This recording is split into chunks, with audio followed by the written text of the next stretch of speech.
Ready to go? Okay. Hey, Akka. So you have just walked in to a building and found yourself in this strange sort of void space. Your friends are next to you, but they are not moving. It doesn't seem like you can really interact with them. They don't seem to be responding to anything that you're saying. And when you look beyond the small platform that you stand on, you just kind of see nothingness.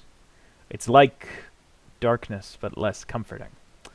You can see what looks like a massive globe uh, with Walharn, the landmass that Hallandor is on, but that is far, far below you. And then you can see there is a winding staircase in front of you that climbs up. There are also staircases in front of your allies, and you see Merahim turns and immediately climbs his. There's one that's next to him, and he darts up it. Malthea and Marcus, in their own time, seem to be intending to head up. But you are... If you reach out to them, you can't touch them. Your hand just goes straight through them. If you try to talk to them, they seem... It doesn't even seem like they can tell that you are talking. When they look around, you just see a sort of blank face, and you get the sense that they are experiencing what you're experiencing, where to them you are just sort of like a mannequin version of Akka. But we're in D&D time. Ugh. Wait, Marcus, and I'm gonna poke the image of Marcus, like on the shoulder. Yeah, he just doesn't really have any reaction when you do that. Do I like? Does it feel like a person's shoulder when I tap on it though? There is a sensation in your mind, but it feels like it's a moment late. And it feels much less like you're touching a person and more like you are... It feels like you're touching an image of a person, is sort of how it feels. Like, you don't feel the sensation on your hand, but your mind confirms, I've just touched a person. If that makes any sense at all. Yeah, I think I get it. Ugh. I could kind of take like a half step back, as it feels weird. I'm gonna close my eyes and take a deep breath, just kind of trying to stay focused on not the swirling doom of empty space around us. Yeah, it does not look inviting below you. At all. It just looks like, you are staring at visible nothingness, which is a very strange feeling. One that I think Akka would feel uniquely.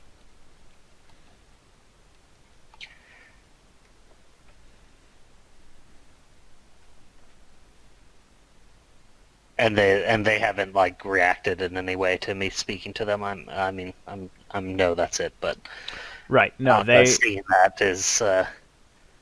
getting frustrated, and he's like waving his hands around in front of their faces, and he's trying to yell for Mirahim. He's, what? Stop! Where are you going? Yeah, he just Damn it! seems to Did he speed go past up you. this staircase that seems more level and walkable that I have? So yours is different from the one that he went up. The one that you see as like a physical space and not like kind of a reflection of light. That one is the one that you can see on the map. Merahim's was over here. And as soon as he goes up it, each of the stairs that is behind him disappears for your vision. Shit. Alright, I'll try and get you guys out of here. and I'm going to attempt to pick up Althea and Marcus. Okay. You go over to them and you reach down to pick up Althea, and she just begins to move. Your hands pass through her. You recognize that same sensation where your mind registers, I'm attempting to basically hug Althea, but you don't feel it physically on your arms.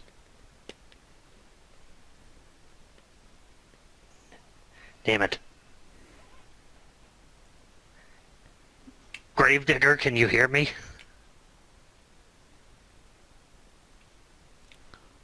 You hear nothing. Shit. I'm going to get on the first step.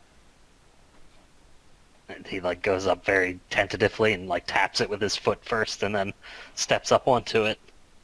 Mhm. And then the second one.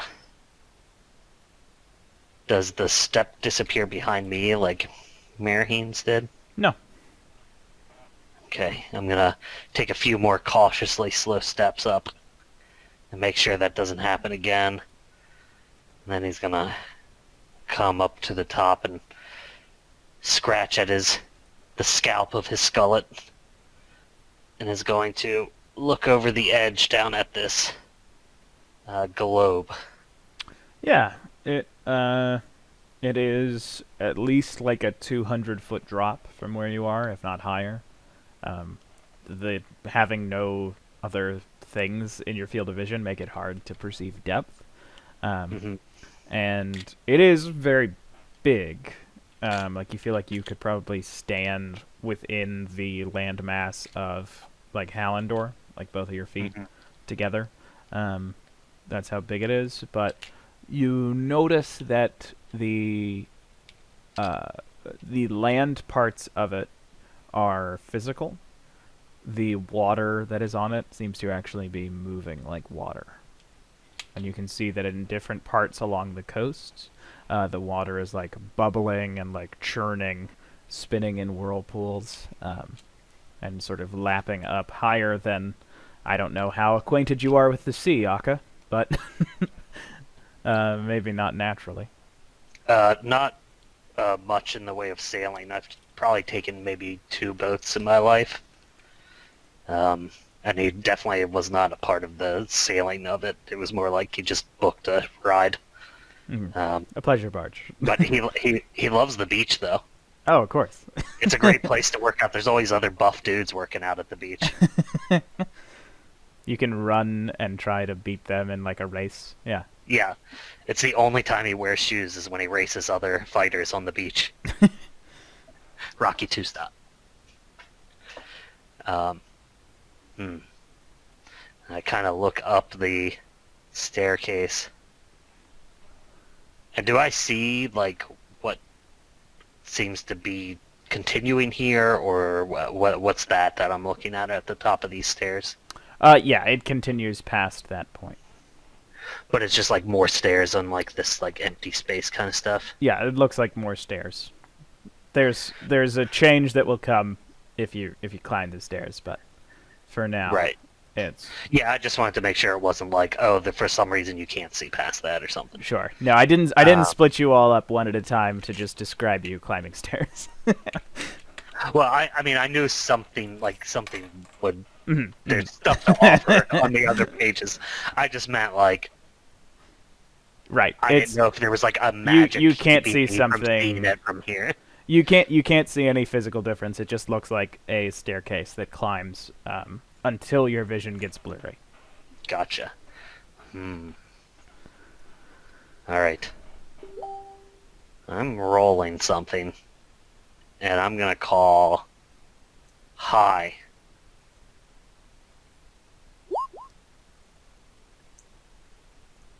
Very low. Yeah, okay. So he's not going to do the risky, ridiculous thing that I really want to do, but... yeah.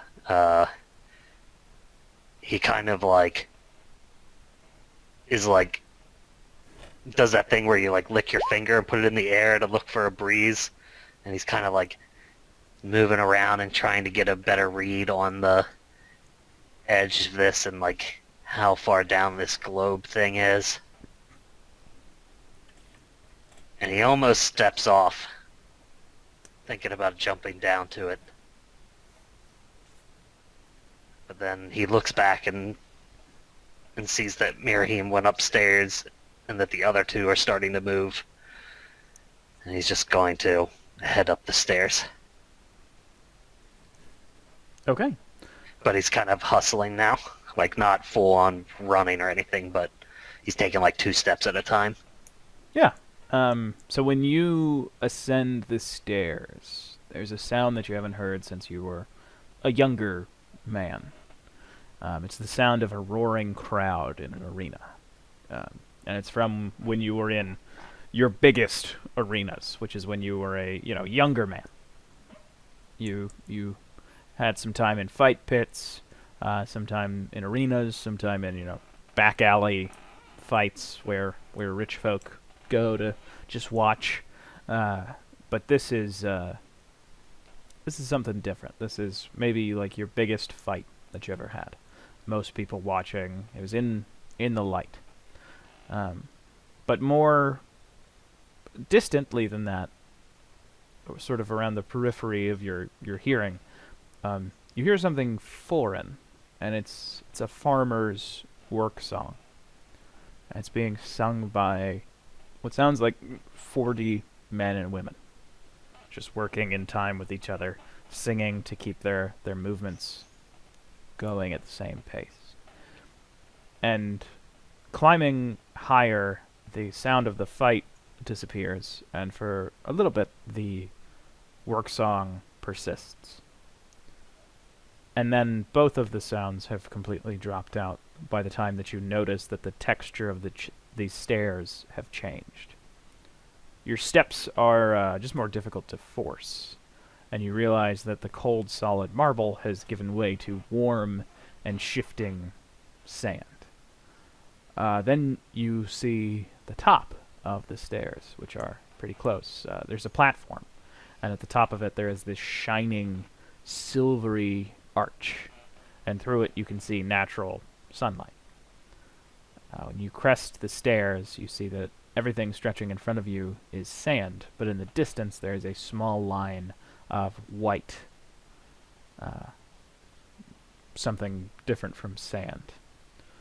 And then above you, you see that the sky is cloudless, but there is a mixture of heavy white feathered birds of prey and some brightly feathered birds of like tropical locations. So you come to the sand, Akka. And it looks like it's about half a mile to make it to that stretch of white that you can see.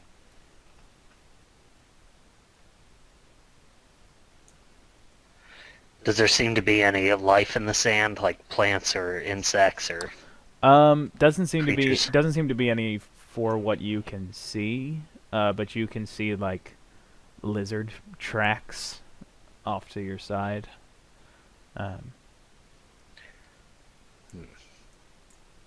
Like you can see there's a lizard footprint right here. If you pinged, I didn't see it. Sorry, there's a lizard footprint like right here. Still not seeing it. Oh well. Oh wait, lizard footprint like right here. Okay. Okay, naturally I'm going to check and see if I have my water skin on me. Yeah, you do. Alright, I'm gonna pop a quick drink of that real quick just because I know better than to try and cross a desert without it. Always important to hydrate, yeah. Yeah. And I'm gonna slowly walk up to the Prince of the Lizard. And like light with lightning speed, a tree, just massive, just springs up in front of you. Before you can make it very far, its roots just spring up and start to wrap around you. Can you make a dexterity saving throw, please? Yeah.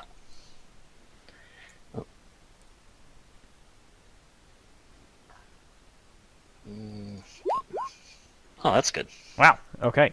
Uh, you managed to make it out of the first sort of web of the roots as they come up, and you are making it back when essentially the sand begins to shift underneath your feet, and some roots that you did not see come up behind you and just sort of halt your immediate chance of getting back and away from the tree. So for the moment, you are caged in, but you are able to move. So you can move, like, physically your feet and your body, but you can't move any further than 5 feet around yourself in any direction. Is the tree growing pretty high up? It basically grew to a now, like, static height of about 50 feet high. The trunk is really, really big. Well, since I am a level 10 monk, I am going to run straight up the tree, and my movement speed is 50 feet. So in one round, I can run all the way to the top. And but the way Akka does this is basically, it's like he just grabs things and just starts like throwing himself up. So he just gets like a strong handhold, maybe even digging his fingers into like the bark or sinking it into the tree itself, and just like using that arm to like fling himself up higher, and then use the other one, and he just launches himself up. Yeah, about all the way to the top. It's less Naruto and more like Tarzan. Yeah. And you manage to make it to the top, and when you get to the top, you feel the tree shifting. And can you make an Arcana check, Akka? I can make the... can I make the check? I can fail it, for sure. Okay, you feel as if maybe the tree is weird that it's weird that a tree's in the desert.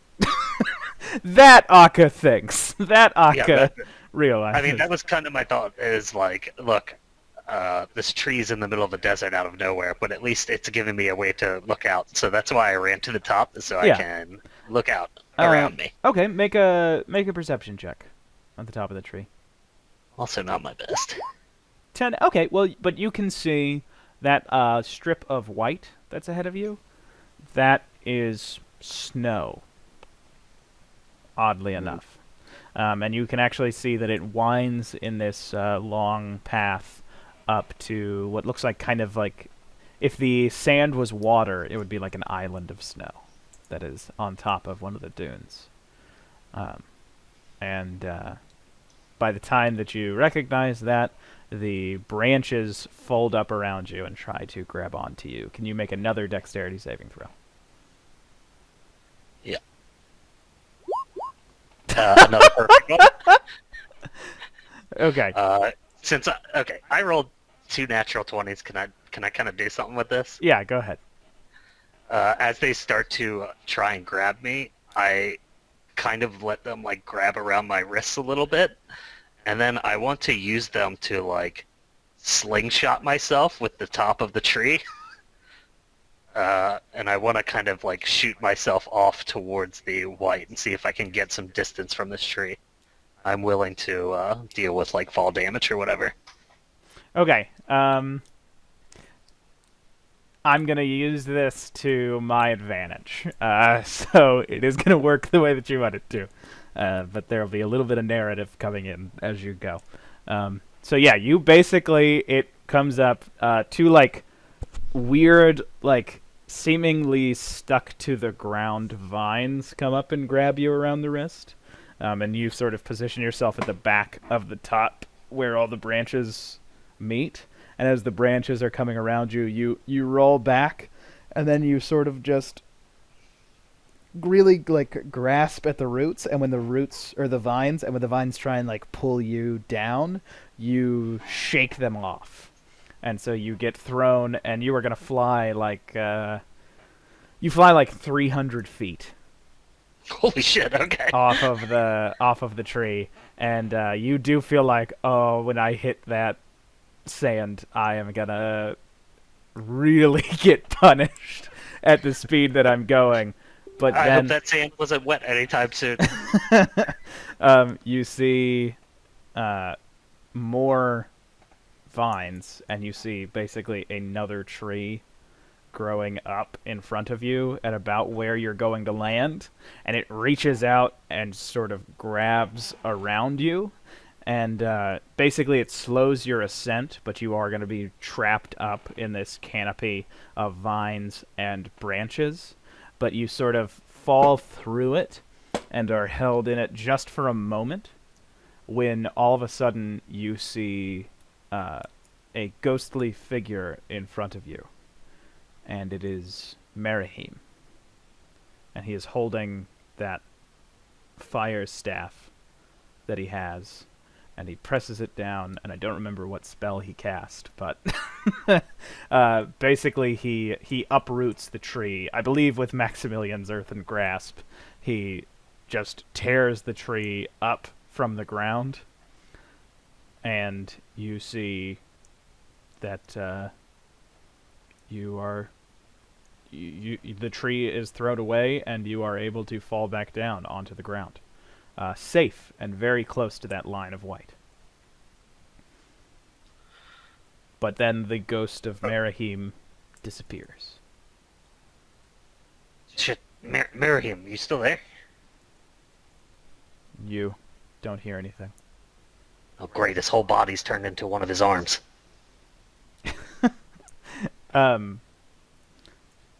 You're about halfway to the. I don't. There's over 1,000 feet in a mile. You're about halfway to the snow by this point. Okay.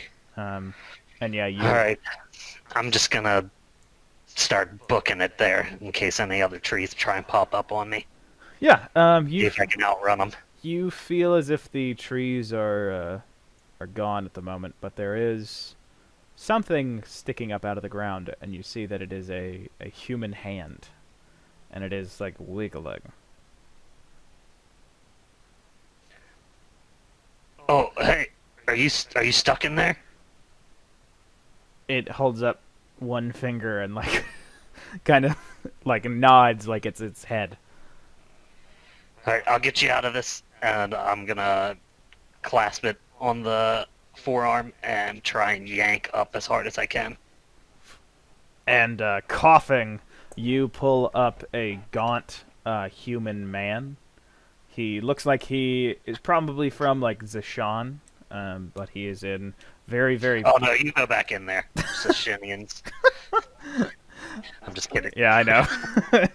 You pull him up, and he is like a gaunt man, and he is dressed like a priest, but like you've seen Zeshan priests of like their state faith, the imperial cult and everything, and it's not that. That is not how he is dressed. But it is recognizably like Zeshan fabrics, Zeshan design, but it seems kind of older. And he comes up coughing.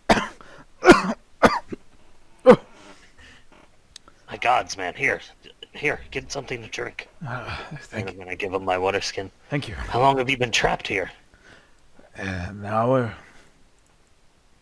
An hour. Did you walk up on the big hill? You mean the snow? Yes, I was leaving it. And Well, no, I don't think you want to go the other way. That's how I got trapped in this place. oh, I'm heading towards that snow. oh, yes, and he rubs his throat. I was going to get help for the people who are there. You said a big hill?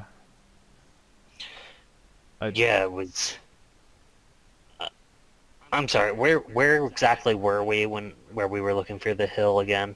You are on the Amonsian Prairie. It was on the Amonsian Prairie.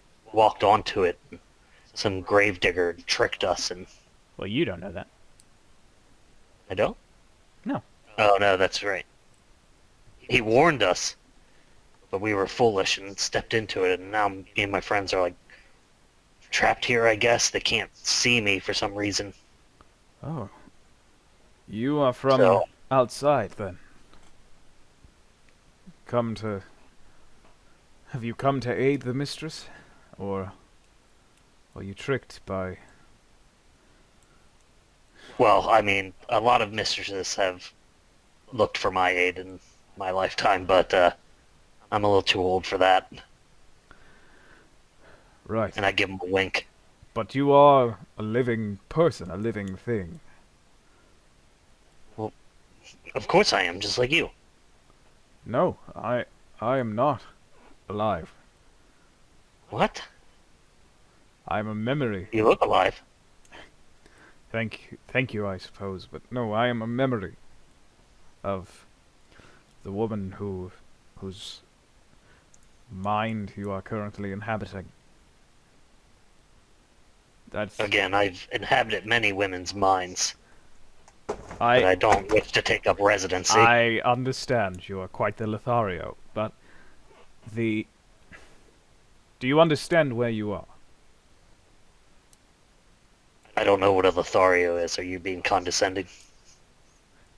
Not I wasn't exactly, but now that you don't understand, I understand that I might have been by mistake. That was not my intention. The You are inside of the mind of a dead giant. But there is a external force that feeds off of her continued existence, is strengthened by the essence of what is left behind, since she has not been able to pass on to her afterlife. The conflict of his ability, his power, and what is left of her mind, her personality, her memories, have created inhabitable space. And elements of her soul and who she was, her personality, her memory, are expressed here. Now, you are a living person. That means that you will be experiencing it differently. And I will be honest, those of us who inhabit this sector of it have been looking for a way to grant her rest. And I think that that's only possible if we put an end to him. And I don't know if you can do it alone, but I will be more than willing to act as your guide through this space. Hmm.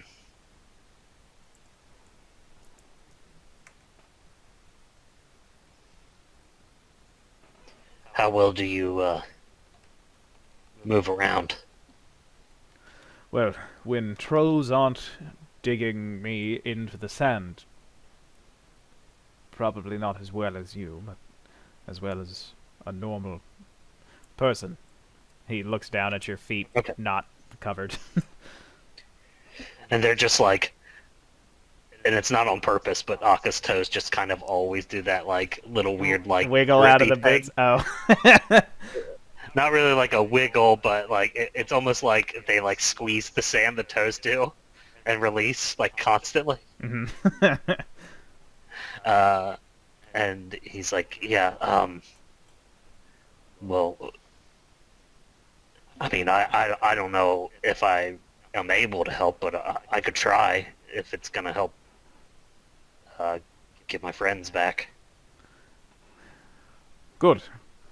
Good. Then I suppose you'll have to be the help that I was waiting on. Do you want to... Lucky I found you out here. This place is huge.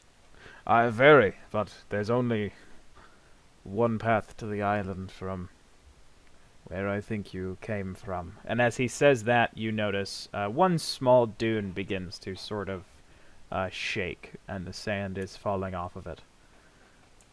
And he says, Bilal. Damn it. And you see a furry white head poke out.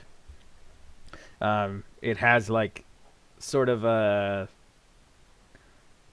I wanted to use a comparison, but I realized that you're the person who will be the most disappointed in me that it's my point of comparison. But he has like a metal guitarist's haircut sort of deal.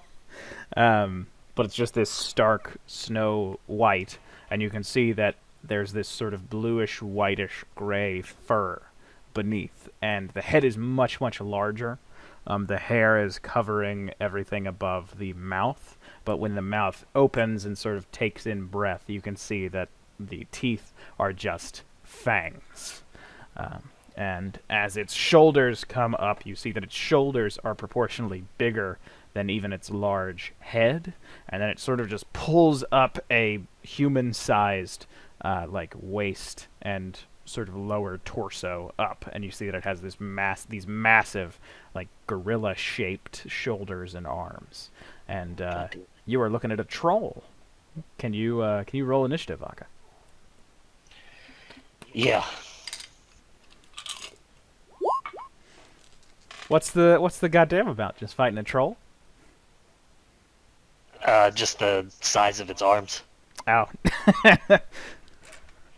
It's the first time this has ever happened that Akka's arms are smaller than an enemy's. Well, you know, Akka's more toned than this guy, for sure.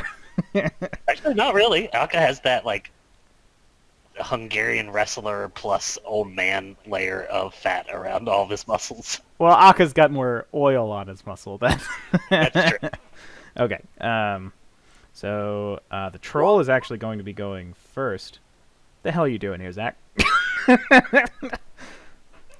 Dude, I thought the other night when we were recording, he was on Roll20. I think that basically just they might just have it open. Yeah. Yeah. Because I was like putting stuff in. Anyway, we're in a fight. Okay, so the troll is actually going to be going first. And so it begins to move towards you, and you see it sort of moves like a gorilla, where it has its upper body sort of doing a lot of the work, running on its knuckles. And it is going to rush over to you, lumbering through the sand, and it's clearly having difficulty moving through the sand. But it reaches you, and it is going to reach down and try to bite your new companion. And it hits. So he goes down. You see, it seems like a pretty wicked bite, but he's okay. And then it is going to lift up one of its hands and just try to clobber you, and you see that the other one is coming with it.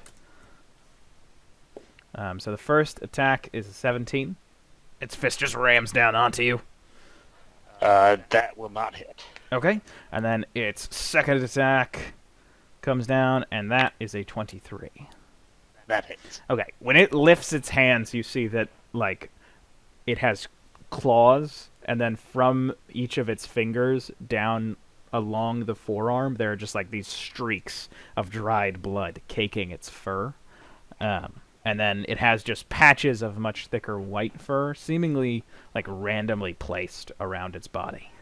And it brings its fist down onto you, and you feel its hands start to open. And it is going to try to grapple you as it does. But first we will have this damage roll, which is not a lot. You will take 9 points of bludgeoning damage. That's pretty good. I mean, it's. Look, you do 9 points of bludgeoning damage 18 times in a turn. Okay, and can you make a athletics or acrobatics check? Yep. Okay, basically just, it sort of like clobbers you on like your shoulder, like brings down the bottom of its fist, and then it just turns and opens his hand all at once and tries to like dig his claws into you to keep you in place. But you manage to do like a wax off and just knock his hand off. And And that is his turn. Now it is your turn. Maybe you do the wax off. Maybe Okay. you do something different. No, I think that's fair. I'm sweating pretty good, and that's kind of like the way he like dips down and rolls his shoulder and just like twists his arm around, which is basically the same movement. Mm.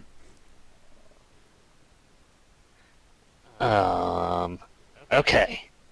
Well, you know what? I'm gonna attack him. That's for sure. So I'm gonna make my 2 unarmed attacks here. Sure. So that's a 14 and a 14. Okay. 14. Then you do not hit with either of those, actually. You Yeah. come over and you hit. Do you do 2 body shots? Yeah, I like to think that it's like both at the same time, so I try and do like a pincer shot Mm-hmm. to the sides of his ribs. And it just goes like uh, like he just finished a set and you were punching him in the abs for core strength. Oh shit! And I'm going to spend a key point for flurry of blows, Okay. and I'm going to make 2 more. Here's the first one. Is a 25 on this one. 25 will hit. All right. That's 8 bludgeoning.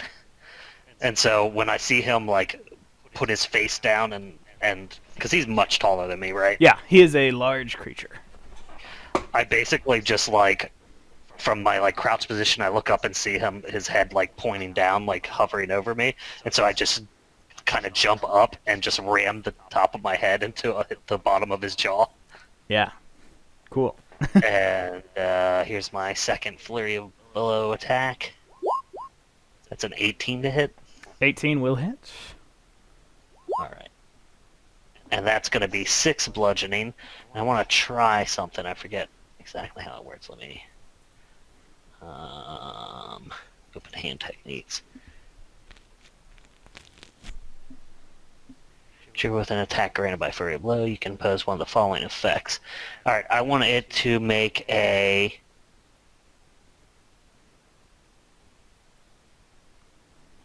it must succeed on a dex saving throw or be knocked prone. It must make a strength saving throw or it gets pushed 15 feet. Let's make it make a dexterity saving throw. I'm going to try and knock it prone. Okay. The DC is... I got to check that. It keeps resetting on my sheet. It's your wisdom, isn't it? Yeah, so it's 8 plus 3 plus my proficiency. Which is 7. 15 is the DC then. Okay. It got a 19. Okay, so it doesn't manage to fall prone, but after I knock it on its chin, I land and grab it by the waist and do another headbutt to its abs, trying to take it like off of its balance and make it fall on its back, but it manages to hold its footing no problem. Yeah. It just sort of stands through it. And I'm gonna, while I was doing that, I'm gonna be here with it, and I'm going to say, "Get away from it!"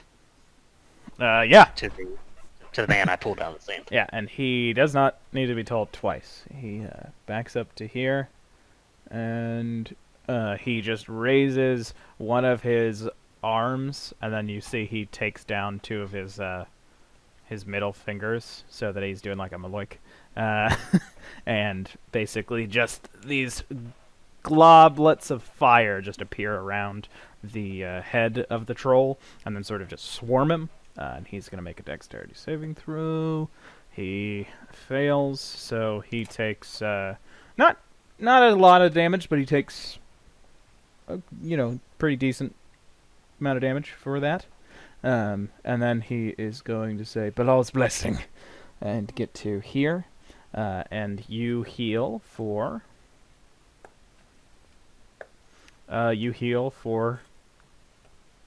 13 points of health. Oh, well, as long as this guy heals more than that guy hits for, then I'm good. Yep. But now it is the troll's turn, and the troll is going to make all 3 of his attacks on you.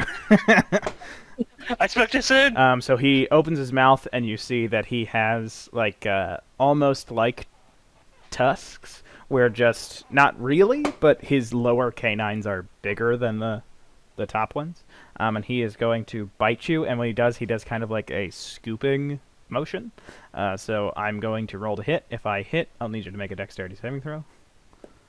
Okay. Yeah, that is a 22 to hit. Yeah, that hits. Okay, can you make a dexterity saving throw? The DC is Yep. 14. Yep, no problem for you. And Boy, I'm just doing really fine on these dex saves for some reason. yeah. So he basically like pierces you, and you feel like he starts to try and lift you into the air, but you manage to back up and go up enough, like moving your body so that you slide off of the fangs as they pierce you. So you will still take the damage. Okay. You take 15 points of piercing damage. All right, you're gonna have to heal for more next round, buddy. And then he's going to make both of his hammering fist attacks. Oh, and by the way, he looked like he got into a slightly better position. Like some of the bruising that you did to him kind of faded away when he began to move again. Okay, so his second attack, his first clobber, is 21 to hit. Yeah, that hits. Okay. You take 13 points of bludgeoning damage. And then his last attack is a 17. That one will miss. So 13.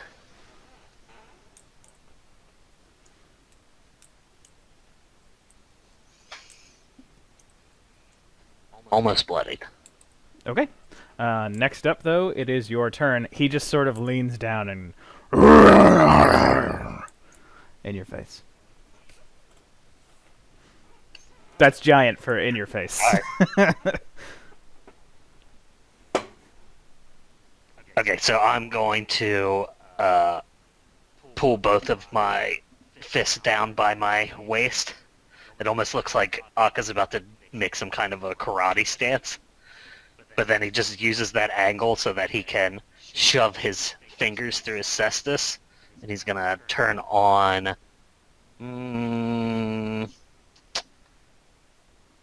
let's say lightning. Of the lightning damage. And as he's doing that in that motion, he's going to come up with 2 uppercuts. Yeah, when you do the motion, like the lightning arcs from one of them and like passes through the air over to the other one. Nice. Okay, yeah, so let me... Yeah, 24 will hit. Alright. Okay, that is 14 points of damage to the big man. And here comes the second one. Yep, 23 will hit. And that's 10 total. Okay. What do I want to do for my bonus action? You know what? I'm going to spend another key point and do Flurry of Blows one more time. So I'm going to throw 2 more of these at him. Wait, I need to double check something again. Okay. As you are going, you hear the man say, "Oh, by Balal, I wish you had been here when he first found me."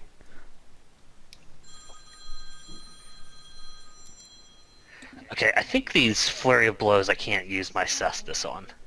Yeah, I do think that they have to be unarmed. It specifically says unarmed, so these are like re-roll that. yeah, they're like slaps, or you do it with like the bottom of your hand, like your arm Right, lock. elbow, all of my other weird stuff. Yeah. Well, that's a better roll. Yeah, Anyway. 28. So that's 9 bludgeoning, and I want him to this time make a strength saving throw to see if he gets knocked back 15 feet. Yeah, okay. You do see he's bloodied by this one. So basically you bring this down onto his massive like sort of you bring it down on his massive nose that's like half snout, and he just starts to stream blood out of it. And for his strength saving throw, he got a natural 1. So 15 feet, you said? Yeah. and you sort of spin him through the sand, and he kind of goes deeper. So he's gonna be he'll be in difficult terrain at the start of his next turn. Like you dig him into the sand. Right. Okay, so he did that. I still have my other flurry of blows. So I imagine I went up and did those like jumping uppercuts or whatever, and then while my feet were still slightly off the ground, I just put all of my weight onto his chest and just pushed him back. And so that's where that attack came from, is just like a thud of the push. And he went flying, and as he realizes he gets stuck in, I'm going to dart over and come in with like a shoulder into his sternum, waist or whatever. And that'll be my second flurry of blow attack. Another 28.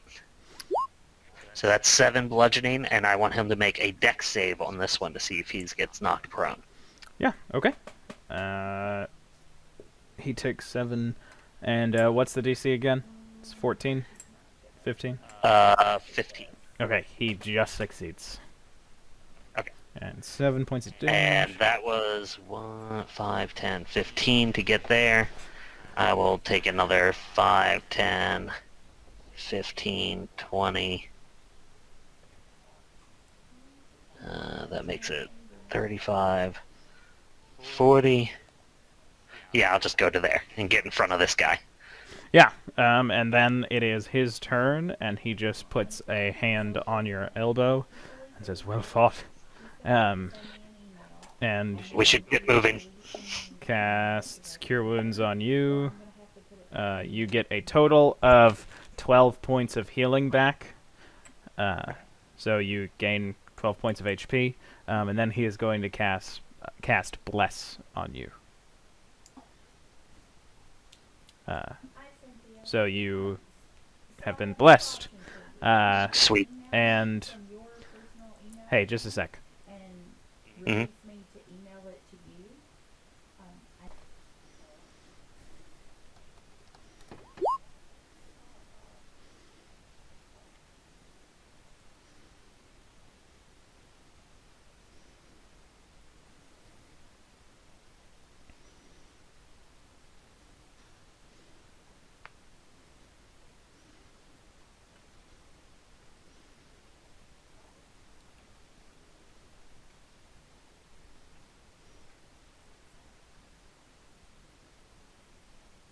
I'm here.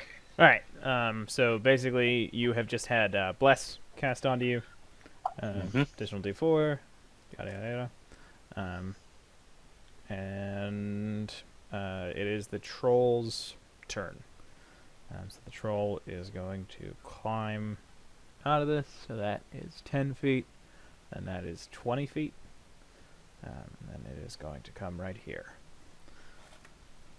It is going to reach down, and it is going to try and actually clobber you first. So it just lifts its hand, brings it down onto you. It is a 22 to hit. Yeah, that hits. Okay, it will turn its hand and try and grab you, like, kind of around the back this time. So I need you to make another dexterity saving throw. And you will take... you take 9 points of bludgeoning damage. Okay. That is its DC, so you succeed. It is then going to clobber your friend. Is there any chance he has a bonus for any kind of cover from me being here? You know what? Good point. Alright, the second attack would miss. So, there we go. And I don't know if that's actually how, like, half cover would work, but we'll just go with it. And then... I'm confused by those rules, too. Yeah. And then he will be trying to bite you with his final attack as a natural 20. Yeah, that definitely hits. Oh, does it? I don't got nothing to stop it. Natural 20 can hit akca or get you out of a tree. Okay. 9, 10, 15. You take 19 points of piercing damage. Ugh. Um, Puts me at 29. I am bloodied. okay. Yeah, you take that damage, and now it is your turn. Okay. All right. I will. Shit. I'm just gonna have to try and end this, or hopefully do something better with it. All right. So my two monk attacks. There's a 16 plus 4, so 20 to hit. Yep, that'll hit. All right. Nice. That's 16 total damage. Yep. He's And looking the second rough. attack 17 will is hit. going to. Well, plus the 4. Well, yeah, but if it hits, it hits. And that'll be another 10 coming from that one. So I'm going to take one punch each at both of his arms. Just to try and give him a frog in both arms. Yeah. Hmm.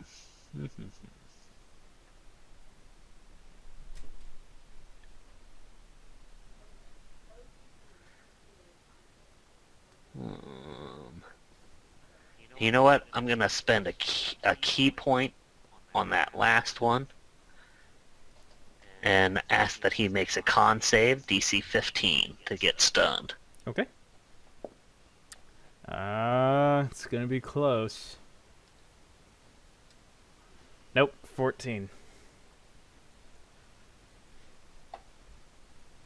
So he is All right. stunned. You just see him.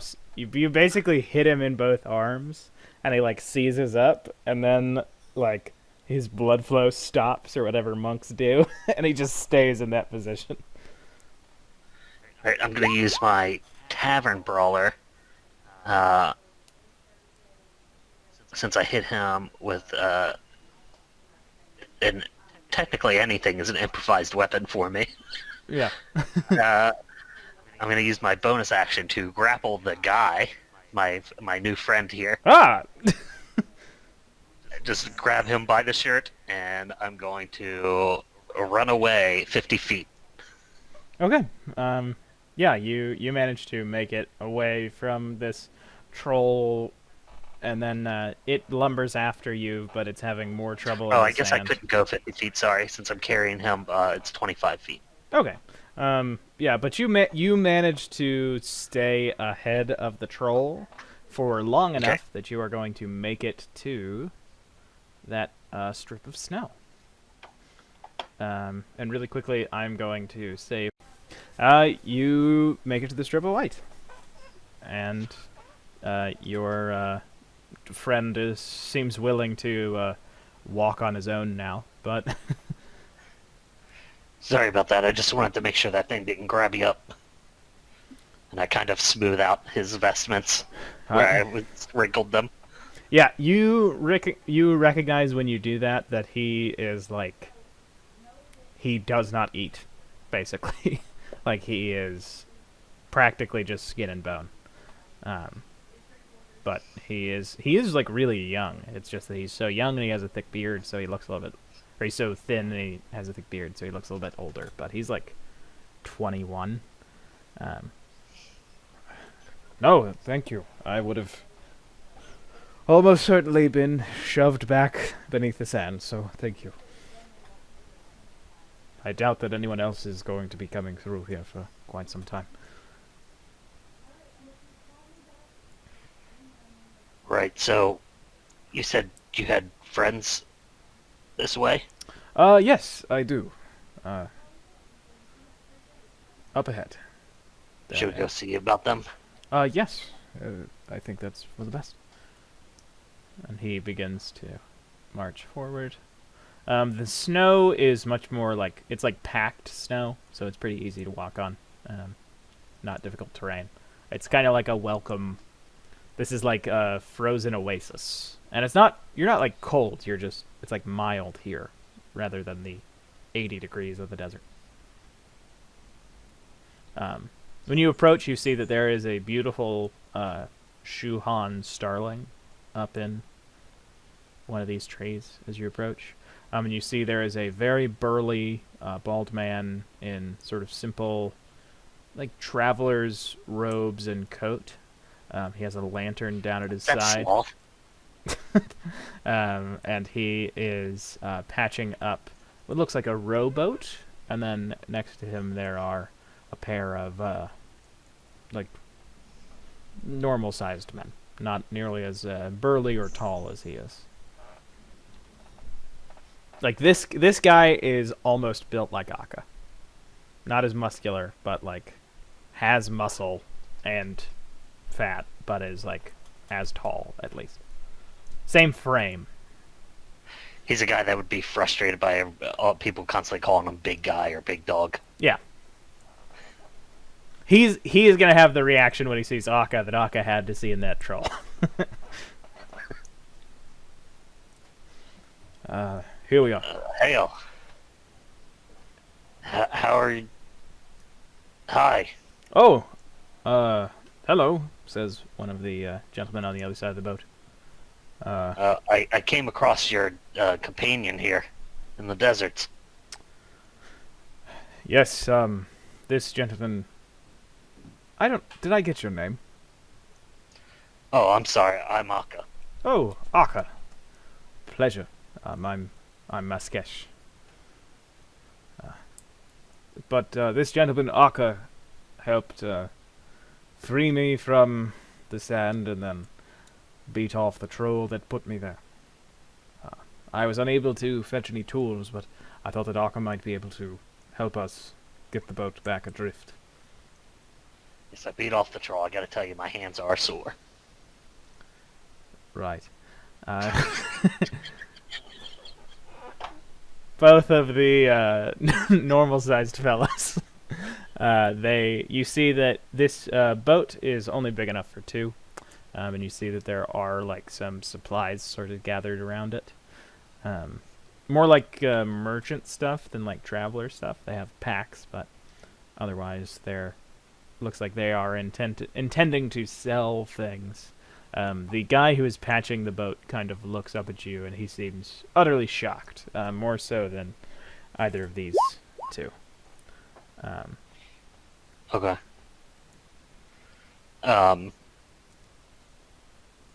While we're walking up, I'm going to use my wholeness of body to heal myself. Yeah, that'll get you like 3 30, right? times my monk. Yep. So that'll put me at 59. Almost nice. And the guy who's patching the boat stands up, and you see he is like your height, half-orc height, which is odd for everything else about how he looks. Oh, are you alive? I certainly hope I still am. A friend here, and now I've forgotten his name. Maskesh. I'll put it in the chat. Maskesh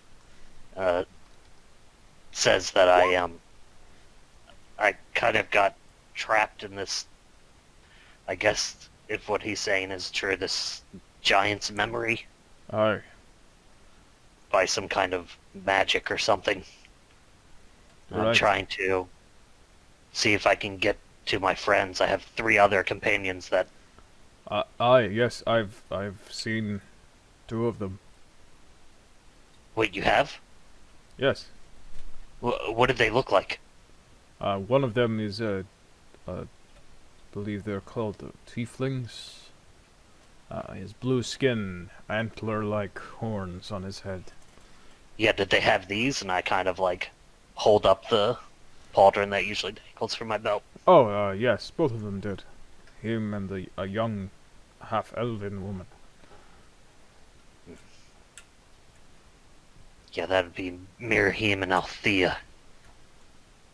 Do you know where they are now? Yes, Marahim is traveling through the infancy section of where we are. And Althea is traveling in the middle age portion.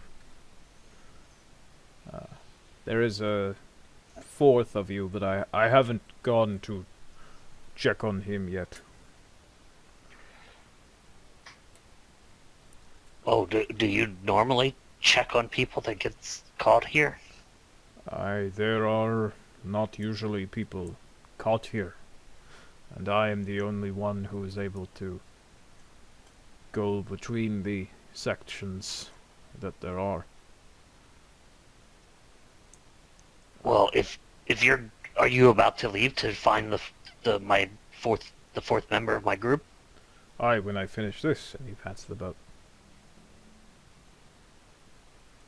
Oh, will you take me with you?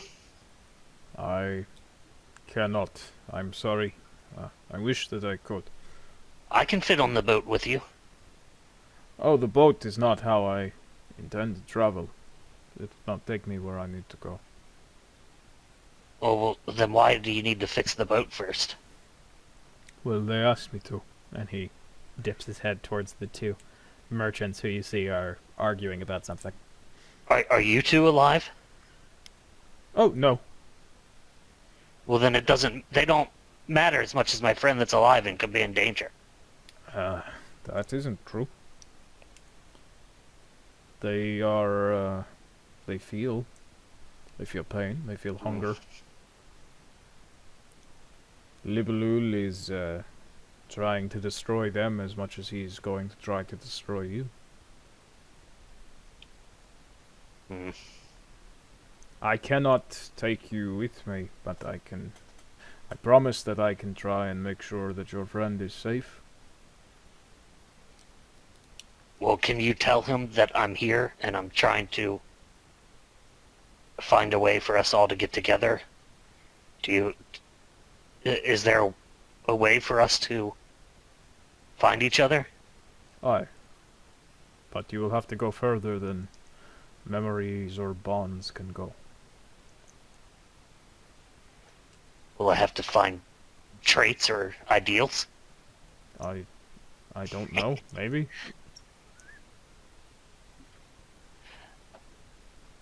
Alright, that was a bad joke. Okay.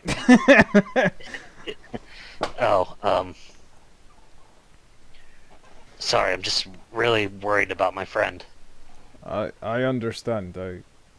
I know how it can feel to worry about someone. Here. And he reaches down to the lantern, and he opens it up, and he basically just produces in his hand a match, and he lights it. With, like, basically from the lantern, this sort of violet translucent flame starts up, and he lights it, and then he hands you the match. Alright, I'll try and take it without burning my fingers on it. As long as this burns, then that will mean that each of the three of your other living folk will be alive. Oh, well, that's a really... Wait, the lantern or the match? The match. Oh boy, that's a lot of pressure for me to keep this match lit. No, sorry, you... No, it healed. Matt Sketch walks forward and says, I think you'll misunderstand. And he says, it's an And indication... right now, I'm just like cupping the match. Don't go out! Don't go out! Oh no, it looks like the flame's gonna go out because you're not giving it enough oxygen, Aga. Oh no! Matt Sketch kind of tries to move your hand that you're cupping it with, and he says, "It's more of an indication. It will go out if something happens to one of the living souls here besides you." Oh, okay. So I can. So there's nothing that I can do other than for one of them to be harmed that this would go out. Correct. Whew. You will not scary. kill your friends. I apologize that. Oh yes, I apologize that I did not explain it well enough. No, it's not your fault. If you would like I me, just To Sorry, I'm not in a great state. I have a lot of worry in my mind, and I jump to the worst possible no, conclusion. you are fine.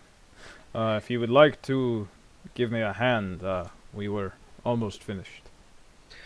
I mean, sure, I'm not any good at woodworking or boat crafting, but I can hold things and hit hammers pretty hard. Oh, thank you. And he sort of holds the boat so that into a spot and looks at you like he wants you to take the boat and hold it in place. Yeah, I'm gonna get a good grip on it and hold it steady. Yeah. And so as you hold it, basically, Maskesh and the two merchants begin to explain, like, sort of what the deal is with them being memories. They're basically they keep saying, like, we were this. We were a person who the mistress, whose soul, whose mind we are inhabiting, met once, and we have taken the form of some aspect of either that memory or, like, a portion of her. Like a part of her personality, like the level of ambition that she had, someone could be here while they are here. But they seem to be focusing on, like, they were a real person, but now they are sort of just a manifestation of something going on. But by that point, you've finished the boat once they finished explaining it. Huh.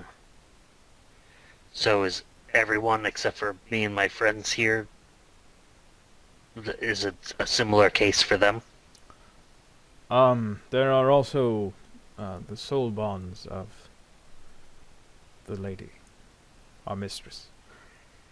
But So bonds like the animals she's bonded to? yes, and as you say that, this little bird comes over and lands onto the now finished, now patched up boat. Tweet.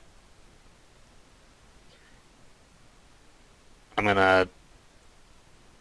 How big is the bird?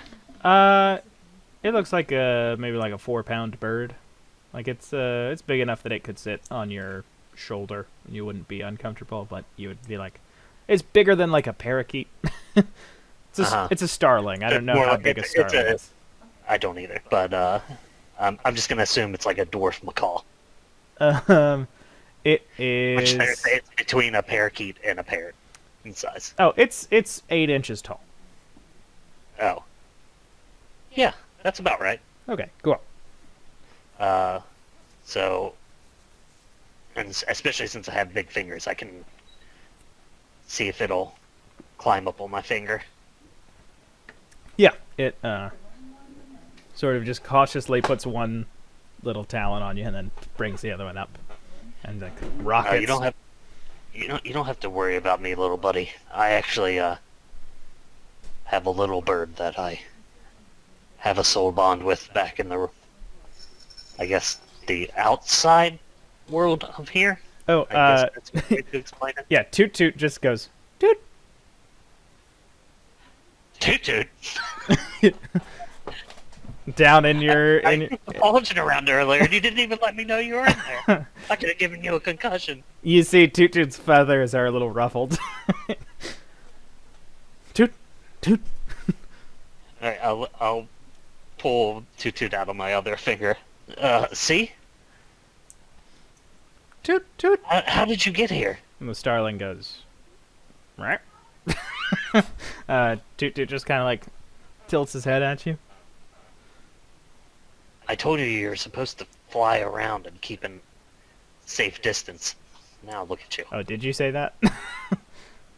Yeah, I did. Oh, okay, never mind. Yeah, I never thought mind. maybe it was something else that brought him here. Sorry. No. Toot Toot, never mind. Toot Toot's not here. I forgot about that. Never mind. All right, wind it back. Wind it back. Yeah, if he was here, I'd be doing this. So I'm still doing that thing with my finger and arguing with my empty hand. The starling sort of tilts his head at you and then kind of settles into your finger. Will you give me a hand at pushing them out? Yeah. Is there like water ahead, or are they just pushing them out on ice? Into the sand. This thing will work on sand? Aye, it's a strange boat. Well, where is it? Where are you all going on the boat? We are going to the city of where? Is that a place where I could run into my friends or Potentially. do something about this? Potentially, I don't know. I'm just going to make. We're just going to try and sell our product. Would you perhaps be in the market for some turmeric? Well, normally I would be, but I think that is Inappropriate. Inappropriate. I in understand. No, I know. I mean, again, you guys are trying to live your life as best as you can, and I'm not mad about that. I just, unfortunately, that's down on my priorities right now. Ooh. Maskesh, where does this ice path lead? Um, it will lead us eventually to the city of war, but not as free of danger. Well, should we hop on this boat, and you can take me to Oh, help you with this thing that you were talking about, this person? it would sink. Certainly, if you were to join us on our boat, it would sink, my friend. Oh, Apologies, but if it's truly incredibly important, I suppose that we could wait. Make a persuasion check if you would like these guys to not take their boat. See if your sort of general vibe the whole time that you've been talking to them, see if it has like convinced them to give up their boat. Here. If that is something that Akka would want. Okay. if they would actually offer it, I don't want to force them into it, though. One of them looks at his companion and says, "All right. We will give up our boat for the moment. Maskesh, you do not mind making sure that it finds its way back to the island, do you?" And Maskesh shakes his head and says, "No, I don't mind at all." And the two of them step out and begin Oh, to... you guys are incredible, and I'm gonna walk over and wrap both of them up in each arm, and give them big hugs. Oh, thank you. What a hug. Seriously, you're saving, well, possibly yourselves. I don't know, but you're certainly helping to save my friends, and I appreciate it. Well, this was, it was pleasant meeting you, Akka. Hopefully I will see you again. But You too. And remember, if you come across the fourth member of my friends, his name is Marcus. He'll introduce himself multiple times to you. But Right. let him know that I'm okay and I'm working to fix this. Very well. Will you help me push it out then? Yes. And the two of you All right. together... Eins, zwei, drei, cool runnings. the two of you are able to push it out into the sand. And you begin to... Oh wait, hold on. And as soon as you hit the sand next to Maskesh, you just see this pole shoot up from between like the seats, and it becomes a troll! no, it becomes a tree that grabs you. No, it becomes basically a like mast, and this massive sail unfurls, and you begin to sail through the sand. Oh, this is pretty cool. And there are oars that you could use to speed yourself along. And you notice they... Yeah, here, let me get there, Oh, yes. Matt Ash, and let me see if I can get us a little more speed. Of course, of course. I apologize. And he sort of does like a fake like punch motion, and he says, "I'd love to be as trim and fit as you, but it's a bit difficult." And you take up the oars and you start cutting through. And when you actually like lift them, you see that the part of them that dips into the sand is like a spoon, basically. um, and you start to make really, really good time as you are going, and then all of a sudden you stop cutting through, and Maskesh and your little bird friend, they have stopped moving and talking, and the sail is locked in place, and next to you a silver door appears, and stepping out of it you see the gravedigger from before. You're one of Ed Trunk's lackeys, aren't you? Sorry, that's a joke just for me. Oh, yes, I do not understand this insert that you hurled at me, I think. Oh, good, it's you. Gravedigger. Hello, yeah. You are akca, correct? Yeah. My friend stepped into the thing even though you told him not to. Yes, I saw these, that was... Yeah, and I jumped in after him, but since you're here now, you're not stuck, are you? No, I will be honest with you. You can get us out of here then, right? I can get you out, yes. Oh, well, where are my friends? Can you get them out? Well, akca, I will be completely honest with you. I was not entirely honest with you when you were outside. So you're being completely honest is admitting that you weren't completely honest? Yes. You see, I'm not... That completely honest? At that point, I think it levels out to just a moderate level of honest. I will be moderately honest with you, akca. I am not a human man. I'm not... I mean, you're a little short. Maybe, what are you, a halfling? No, I am a spirit. And just, I don't think Akka's dealt with a spirit yet, has he? He is not. What's a spirit? Where I come from, a spirit is like either a hard drink or it's like talking about kind of like your motivation or your will. Right. Like somebody's spirited. Well, so I am... have you heard of sort of like a fairy creature is tied to portions of land, or personification of the wind in a myth, something like this? Yeah, I know there's a lot of them in like children's stories that I used to hear, and right. some other like folk tales. They're It's... usually pretty negative about spirits. Aye, And you're a good guy, though. yes, well, we've all been forced into hiding because of things like that.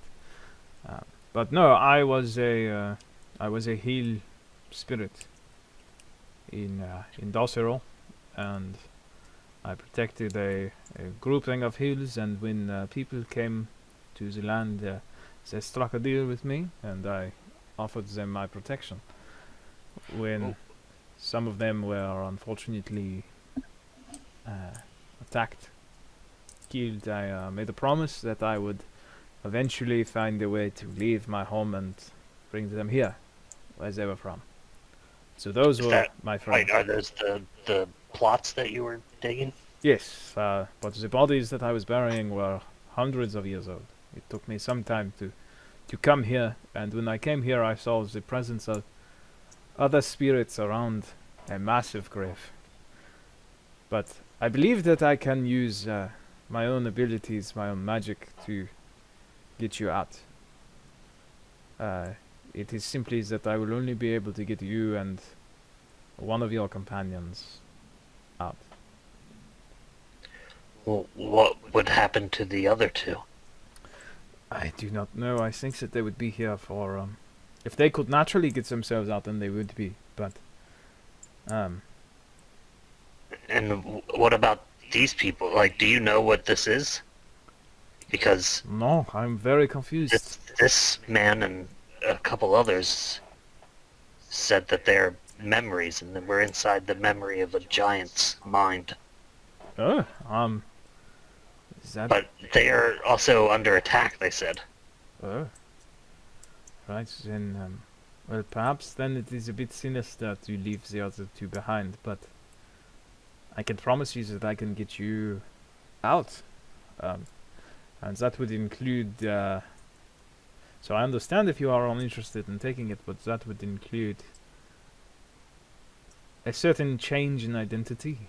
If you are a member of organizations, that sort of thing, then you would be sort of that part of your life would be undone. It is a strange magic that we spirits possess, but I could pull you and say the tiefling from this place, or you and the half elf or the halfling out, and if you are a member of some sort of club society, then you would be those ties would be severed as well. So it is a double-edged sword, Monsieur Akca. Well, I mean, the double edge is not being removed from any affiliations like that, but I can't just leave two friends behind. Oh, very well. I would love to leave some affiliations, but I don't. It's not fair to them. Right. Well, then I understand this. Well, so maybe you can't get us all out of here, but can you come with me and help figure it out? Oh, I think my talents will be better used keeping you all safe than if you can only leave as a group. It would perhaps be better for me to be splitting my time, going between all of you and granting you some level of assistance. Might I ask, Mr. Aka, do you have bondings of your soul? Animal companions? Expressions of your soul? Soul bonds? Bones, that's what they are called now. I do? Why? Could you call one of them? I could help you. I don't want them being stuck here. Very well. Then, for the What moment, would you do? What would me bringing them here do for you? I could harden your resistance to any negative spirits that are apparently placing this place under attack.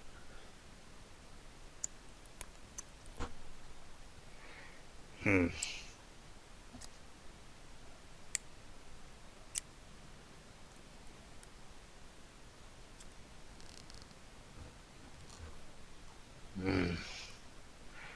See, on one hand, that would help me to get us out of here, but if I couldn't get us out of here, I'd be leaving another one of my friends stuck in here.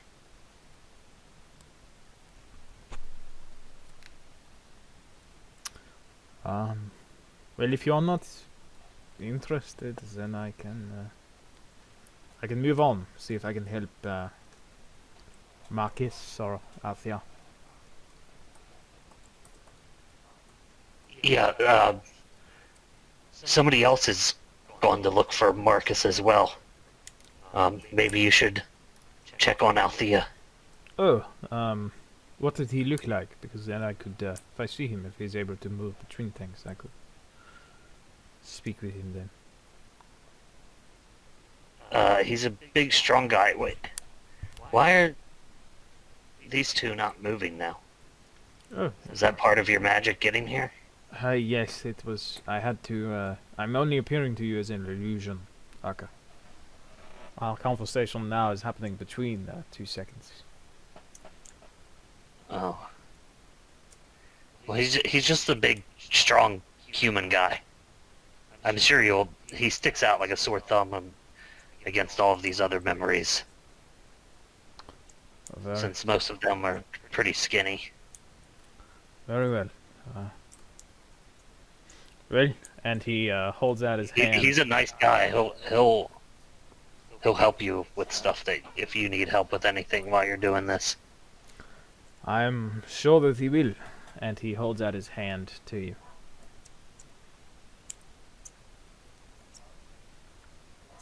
Thanks. And I shake his hand. Okay. When you grab his hand, you feel a shooting pain through your arm. And you... Oh my god, did he just do the shocking handshake gag? No. He's the Joker. But you fall to the ground, prone. Ah, And he the hell was that? looks down at you and says, I was going to be true to my word, but you are not useful in the way that your friends Marcus and Althea are. So, I have other business to tend to, but I will be coming back for you, and you shall be added to my collection. And then he disappears through a silvery door.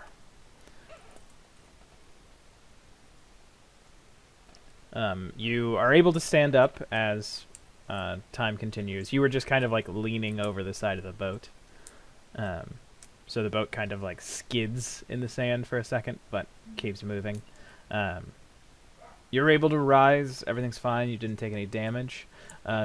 You do, however, have disadvantage on every other attack roll. Oh shit. Alright, let me put that down in my notes.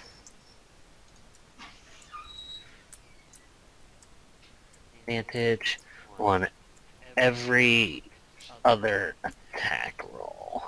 I might need you to help me keep track of that when it comes into play. Yeah.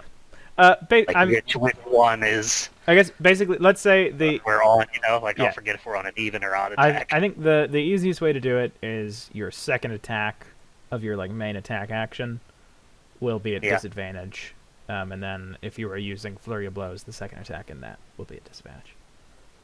I think that's the Okay, that's so the it's easiest. more like 50% of my attacks as opposed to Like the other one. the way that it's happening outside of game mechanics terms is like one of your arms is basically like asleep and numb right now. Oh, okay. Um, No, that'll be good to keep in mind because I can use that to narrate it as well. Yeah. So like when you do like a punch, you're just kind of like slinging it up. Yeah. I'm giving up the floppy arm. I call this one the stranger. The troll liked it. God. And Maskesh, seeing you slumped over, goes, "Oh, are you all right?" God damn. I guess the stories are true. Stories? What? You just moved without moving. Are you all right, Akca? This guy that... He seemed like he was nice. When we went to the hill that trapped us in here. He just appeared, and you guys like froze, and he said that we were communicating through illusion in a moment of time. I don't know how he said he got here, but he said he just had the power to do it. And he said he was gonna try and help and all this stuff, and we talked for a while, and then he betrayed me. He said he was a spirit. What did he... Sorry, why am I French? What did he look like? He looked like a red-headed Frenchman. Oh. No, he has red hair. He's kind of like a slightly shorter, rather pale skin. He looks human, but he said he was a spirit. I've never seen a spirit. I wasn't sure if they were real or not. Did you see him when you were outside? Before coming in? Yeah, just before. He was the even man warned who us not he was to the go near man the thing. who warned you. Yes. Why am I French again? He you Possessions never know what their true identity is. They're all over the place. did did he did he have dragonflies around him? Yeah, he did. He said they were like pets or something. I forget. That is Libelul. He is what is attacking the mistress. Well, he just attacked me, and I think he's going after my friends. And shit, he might be going after the. And I'm sorry, I forgot his name already. The bald guy that Yeah, said he can go between spaces. you didn't ask his name, but Maskesh goes, Harold? Yeah, I think, Shit. and it's my fault. I accidentally brought him up because I thought I was being helpful. Harold can handle himself. The only reason that Libelul has not already devoured the mistress is because of Harold, but Harold has promised that he will not be quick to anger and violence anymore, and we are putting up what fight we can, but we can't hold him off for very long. Shit. Akca, we must... I will have to leave you eventually, but we have to get you past this point in the mistress's memory. I'm sorry. Do you mind rowing? Yeah, I'll do as best as I can. Oh, I'll take the other oar. And he's gonna do his absolute best. Alright. On three. 1, 2, row! Oh, did we go? Oh, God! And I don't know if I should be making that a disadvantage, actually, because of the arm. no, we'll say just as normal. Okay. He actually gets a 14, so he's actually he's not too. Just as good as I was doing. Yeah, he's doing. Wow, this thin man is doing a really good job. And you both manage to speed along forward, and you eventually make it to sandy shore, but it is onto like stone, not onto. Or sorry, I'm looking at the wrong next section. You actually see ahead of you there is a large like plateau. It's not very high, it's just wide. But you can see that the shore of it, sort of like the beach, there's like a thin tree line. And so you ride up and you are able to sort of dock the boats. And you see that there is a like grove of trees that basically prevent you from progressing except for through a single path.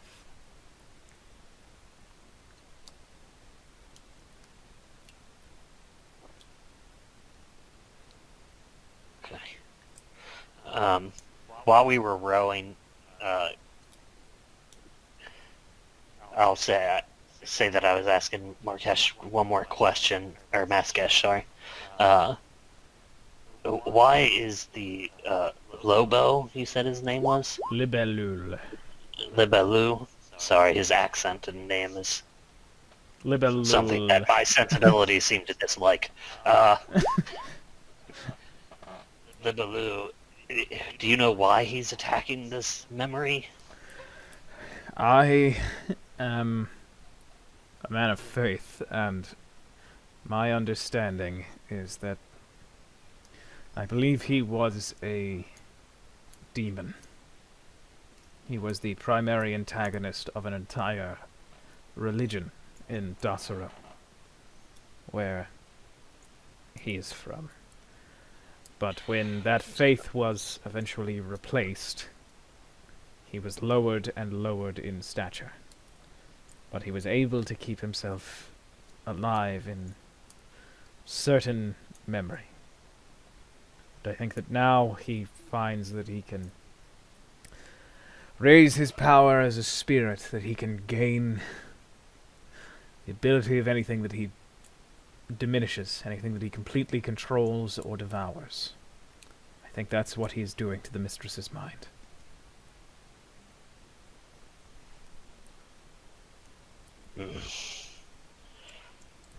Sounds like he's still a demon then. That kind of vile thing. I think he is close. Does that happen to a lot of gods and demons if the world resets? Do they become spirits? If the world resets, I'm not sure, but I know that when one belief supplants another, most of the deeds of their heroes, most of their gods are either added to those of the new, or they are diminished. When one god is dethroned, he can either have his deeds taken, or he can be made into an antagonist, a lower being that is easy to defeat for those who have faith. I believe that is what happened to Libelul.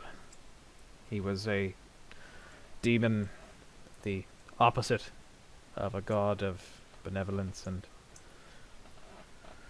he remained while his enemy was wiped out of memory. Hmm.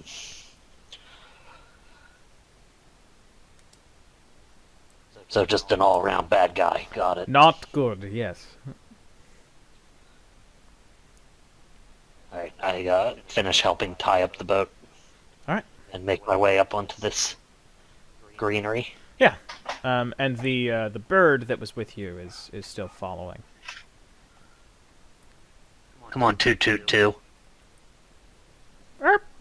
And as you come to the grove, you see there is a man on his chest, just like wailing in pain as you approach.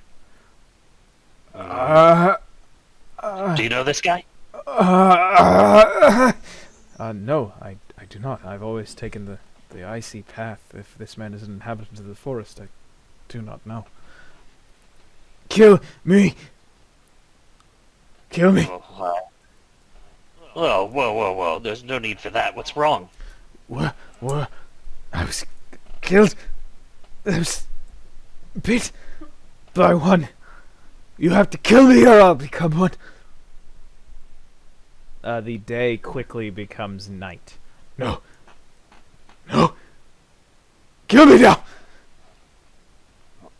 Alright, calm down. You're bit, you're injured. Maybe you have a fever or something from an infection. Can you help him, Maskesh? You were able to give some healing to me. I can try. And he leans down and he starts to put his hands over the wound. Akca...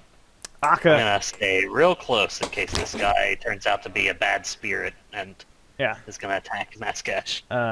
Akca... The light... The darkness of early night gives way as the moon seems to be rising overhead rapidly. And when you look up, you see that it is a full moon. Full moon, not a full moon. It is a full moon. It's an April Fool's moon. Oh no, the worst one. It's not really a moon, it's just cheese. And just as Maskesh's hand starts to sort of glow, as if he's holding his fingers over a flashlight, the body of this man begins to crack and shift, and you watch as his normal arm hair grows thicker and starts to cover everything. His arms, his fingers stretch and just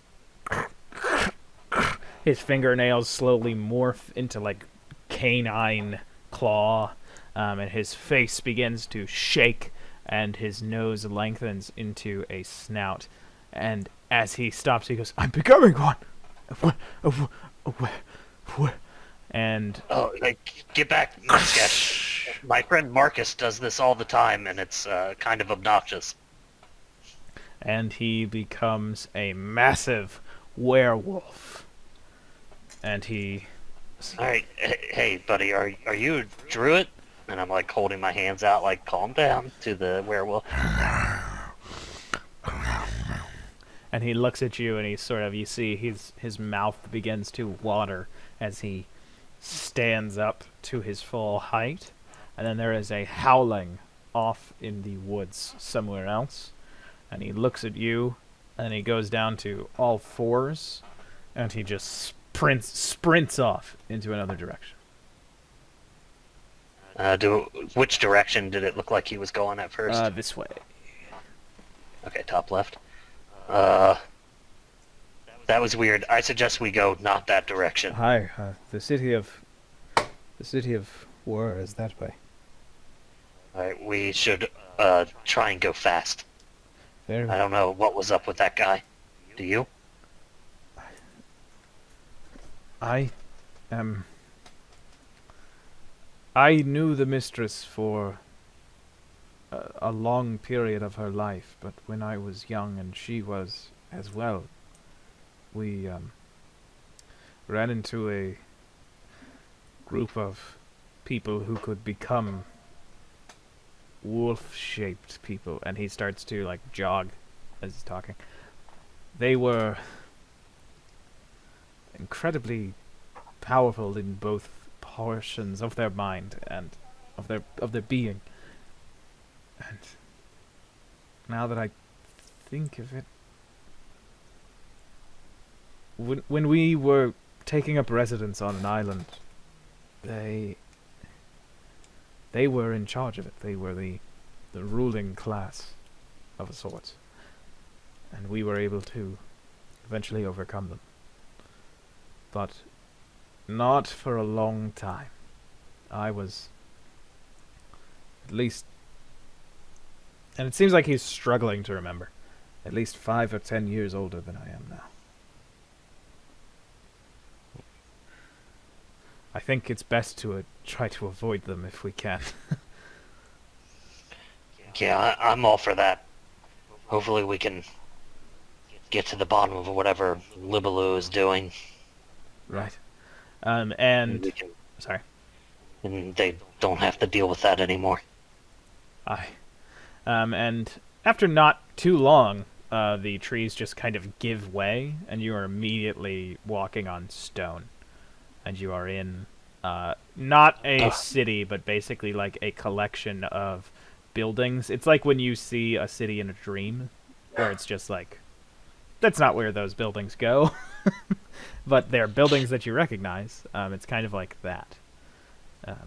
And there is... It's like one of those towns that's not very big, but for some reason they have a very prosperous main street. Yeah! And it's like it's just a row of buildings that for some reason are hustling and bustling 24/7. Yeah. It's like the McDonald's in Lewis County, Kentucky.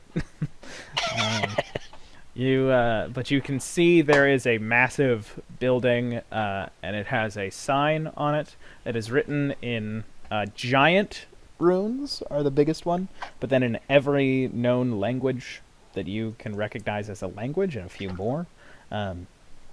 Written up there, it says, "The Were There Bazaar." Where is there That is... anyone that is here Aye. in this bazaar?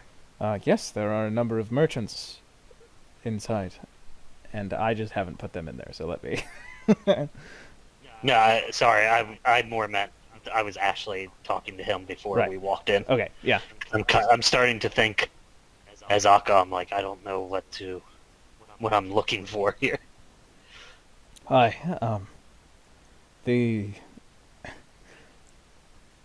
there are people inside, there are merchants, there are aspects of the mistress's personality. Maybe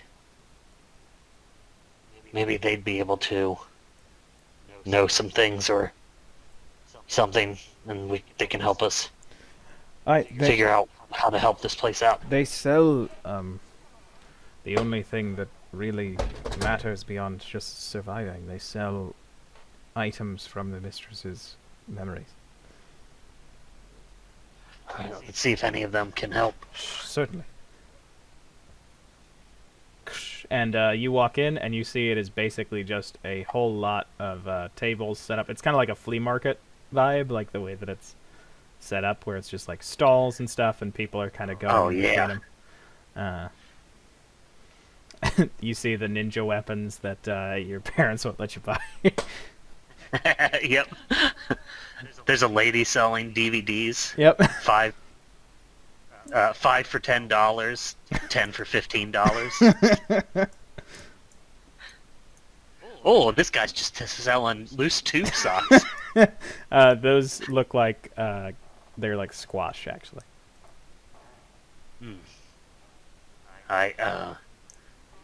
Yeah, so I guess I'm gonna wander around and see if there's anything that looks like it could be helpful for me. Yeah. Half of this, I'm just not sure what I'm looking at. Like the weapons, obviously, are a little obvious, but Yeah. the So boat. there are like some lamps, like lanterns that you could carry. There is like a scrying crystal. There is a large fountain head that seems to have like frozen water spewing out of it. Bow and arrow. There are some bars of this weird like blue metal. There are some books. There are those squash. There's a boat, and then there's swords and shields.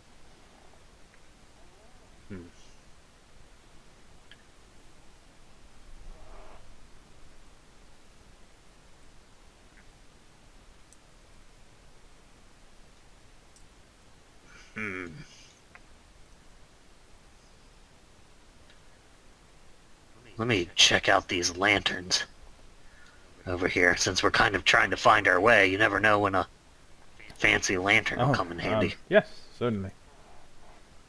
Excuse me, Oh, yeah. are you the proprietor for this table? Oh, indeed I am.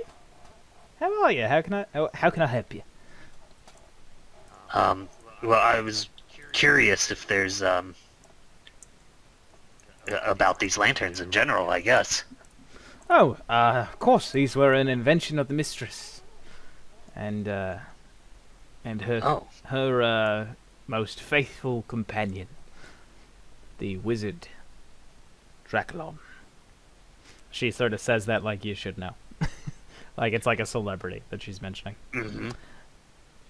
She wanted something that when she was shrunk down to like a human size, she could use to essentially both for light, but it would be a light that no one but the holder could see.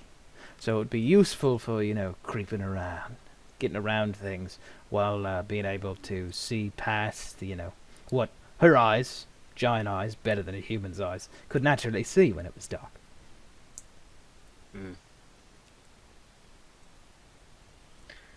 But that was when she would take like a human shape. Well, I mean, it would have been useful when she was giant, but when she was giant, not much use in sneaking around when you, when you. Yeah, when you're kicking over mountains. Yeah, Gotcha. I mean, when you're, 70 feet tall, not really.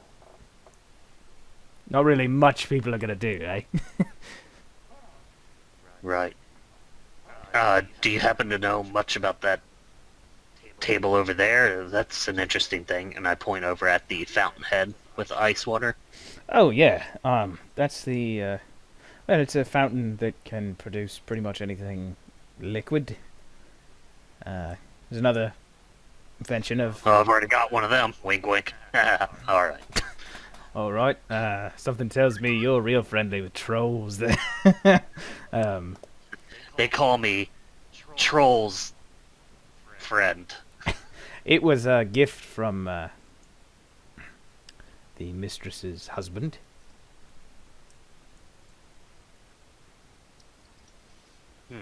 And anything that's liquid can Well, produce that. nothing magic, but water, oil.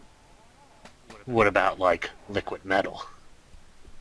I suppose it could do, yeah. And it could do milk. Could do milk, Booze? yes. Could do booze. Interesting. Do you know if that the man that runs that table, is he a stern haggler, or is he pretty fair with prices? Oh, she's the sternest haggler around. Shit. Never good with those. Oh, well, you could always give it a try. Alright. What was your name? My name? Chastity. Yes. Chastity. Good to meet you, and I appreciate you talking with me. Hi. I'll never forget you. Sure, I'll never forget you either. Who was that? Just kidding. Ah. Oh, let me get out of your way there. Oh, sorry. I believe I don't understand how these stalls work, and that's my fault. Mascash just squeezes through. It's like an actual flea market where sometimes you're in someone's booth and you're like, how'd I get here? And you're like, I work for you now. No! Oh, hello there. Hello. I couldn't help but admire this beautiful little installment. Oh, yes. It was a gift. Ah, you know what's the best thing about gifts? Regifting. Oh, you know what? Sometimes you're right. You wouldn't happen to be interested, would you? I'm always interested in a gift. Well, This is really kind of you. make a confusion check. Make a make a performance check. Okay.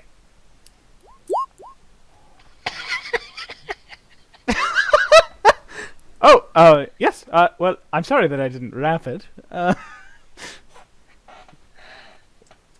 But certainly, you know, I mean, if you don't mind that it isn't wrapped, if you don't mind that I haven't done anything to sort of gussy it up.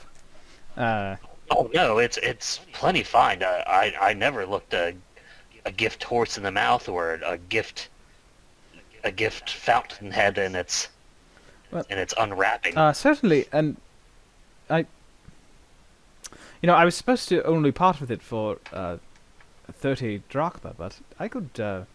It's a gift for you, so here you go. And tell you what, Thank you, friend. because I didn't wrap it, here, and she hands you 20 extremely weird-looking hexagonal coins, and on the head side, there is the head of a. It looks like a Yornish woman in profile. Hair in a tight, sort of Scandinavian style braid, but with war paint on the side of her cheek. And then on the tail side, it just has a big mountain. Thank you. Your generosity is great. I think it's fair to say that your kindness makes you wholly unforgettable. Oh, thank you. And yes, I look forward to installing this and using it. I appreciate you. Of course. Have a good day. When you pick it up, you will be seeing a vision, but I'm going to describe it after I go to the bathroom. Let's see. I think I want to, before we leave this place, I want to see what's up with this boat. Okay. Yeah. And what this guy has to say. Just when you pick up the fountain, that's when this vision will occur. Oh, I forgot. Sorry. Yeah, no worries. And basically what it is you just see these ghostly shapes, translucent people are playing something out. And you can tell that the figures that you see have been shrunk down for your comprehension. But what you are looking at is the same woman who is on the coin, who you believe is probably the mistress, is walking hand in hand with a young man. And he's very handsome, very. He's got the V shape thing that cut dudes have. Mm-hmm. And as they're walking, he leans down and he starts to speak to her, and he basically just says that both of them were alone for a really long time. She says, "We were." And he says, but before they found each other, he knew that there was somebody out there, and that once he found them, they were going to be extremely happy. She smiles and says, "We are."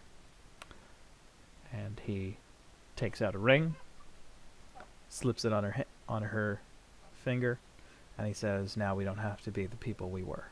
And they get up, and they start walking. And then your memory fades. Oh. Or not your memory, the vision fades. Did you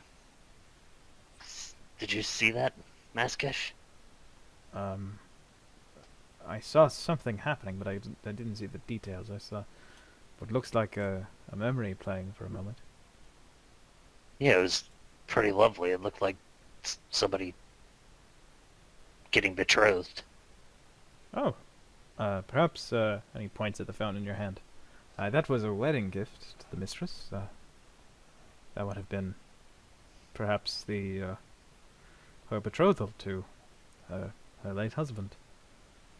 Oh, it's a memory inside of a memory. It's like Some high kind of fantasy inception. It's like some kind of ception. It's metaception. But then the crowd sort of parts around the boat. Yeah. I want to see if maybe this boat could be helpful for us, since Oh, we certainly. might have to travel through this place of memory. Maybe we find one that moves through things more than sand. Of course. Hi, this boat looks interesting. Is there anything you could tell me about it? Oh, I don't know much about boats. yeah. No, this boat's pretty nice. It's what to do with it is it's made by the mistress, and it's made so that she could sort of send messages to her husband when they were far away from each other. The idea was that you could write a note and put it into this little boat. It's a little boat because they were quite big, but it would fit in their hands, and then she could sort of just motion like she was letting go of it, and it would sort of go through the air like it was going through the water. And once it reached him, he would hear the message. And the thing about it is that it was mostly an object of the mind, because, and he's like talking with his hands when he says this, because like other people, they wouldn't be able to see it, and even if there was some sort of physical object, something preventing something from getting to somebody, it could reach them. Oh, it's like a magic message in a bottle. Yeah, and the thing is like, like sometimes, when she was sending this mostly to her husband, but she had a wizard friend, I forget his name, and one of the people at the other table, It starts with a D. one of the other people goes, "Oh, you're talking about Draculon," and then everybody starts talking about Draculon. But she says, "Yeah, that was his name." So this dude says that rather. So sometimes she would send him stuff, and he had all these like walls that would prevent stuff from reaching the part of his mind that could hear like a message. But this boat could move through like mind walls. It was wicked. Yeah. Yeah, that's pretty amazing. That sounds like something that's worth 20 coins. Oh, 20 drachma. Yeah. I'd be willing to pop with it for about, I don't know, maybe 21 drachma. Unfortunately, I only have 20. Well, As you can see, and I dump out the 20 that the fountain guy gave me. well, It's the last I have. then unfortunately I don't think you've got a boat then, unless there's something you're willing to do for me. What is something that you would need help with? I've been in love with another merchant at this bazaar for years. I don't have the strength to tell her. Oh, which one? And Oh, I look around and I just find the her name's one of Chastity. those buff dudes and be like, "It's that guy, right? He's pretty awesome." Uh, well, he is pretty awesome, and I'll be honest, I did have a bit of a crush on him when I first got here, but, no, her name's Chastity. Chastity. And I look around and I'm gonna be like, "She looks like a chastity," and I'll point at the person near the bars, between the bars and the squash. Yeah, unfortunately, that's not him. I can point her out to you, but she's pretty memorable. I feel like you would remember if you maybe talked to her. Of course, she's. I would never forget her. I was just joking around. It's the. She sells the precious lamps, right? Oh yeah, she's the one. If I'll tell you what, 20 drachma, you take the boat, and you just tell her. You just tell her Charity is in love with her.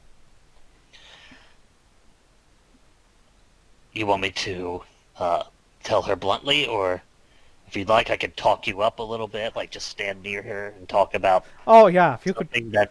Do you know what her interests are? Mainly lamps, yeah, but she's into the theatre.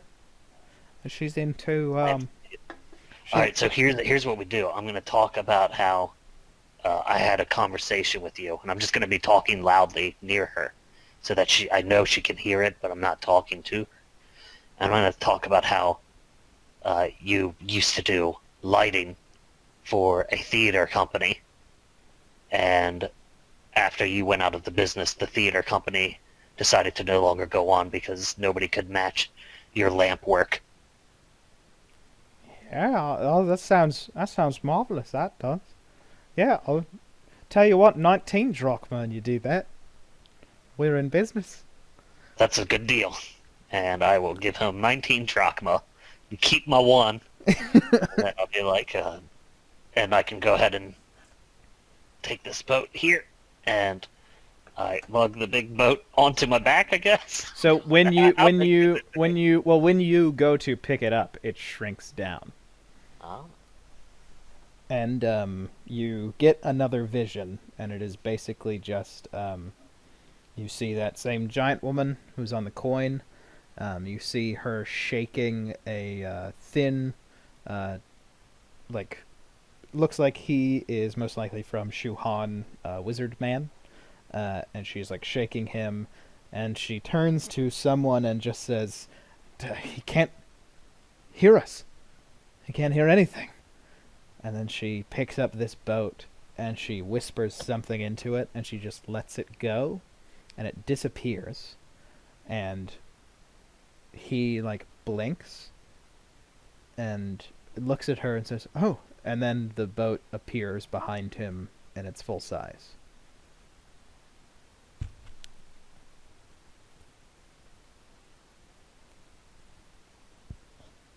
Huh. I just saw something again. There's definitely some. Your mistress has a strong attachment to these items. Yes. What do you think the boat will be useful for? I don't think we'll be coming to a body of water anytime soon. That was, Apparently, it's not for riding, and it's, as you can see, it's smaller now that it's in my hands, but I might be able to use it to send messages to my friends, oh, so that they can be on the lookout for Lebaloo. that is likely a good idea. Do you want to Here, compose I that need- message while we walk over to talk up this gentleman?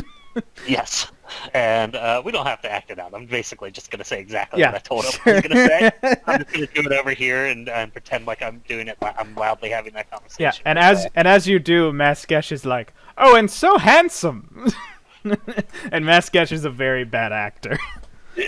Sure, he is handsome, of course. I mean, you know, it's both rugged yet young boyish at the same time. But Really, it's his heart is what's I think is the best part of him. Oh, what a handsome heart! Indeed. But while we walk over here, I'm going to whisper in the boat, and I'm going to say, "Hey, it's Marcus from the past 5 years of our life from before. If you get this, just to let you know that that gravedigger is some kind of an evil spirit, and he's attacking this place, and you need to look out for him. He's already hurt me, and I may have accidentally revealed some things because I thought he was a good guy. Please be safe, and I'm trying to figure this place out and save us." And I send it off to Marcus, Okay. which is why I did the whole "it's me, Yeah. Akka" from before. Well, you said Marcus, and when he gets it, it's gonna say Marcus. Which I think will be... maybe he'll just think, oh, why do I sound like Akka in the past? But, okay. You go back, you get the boat.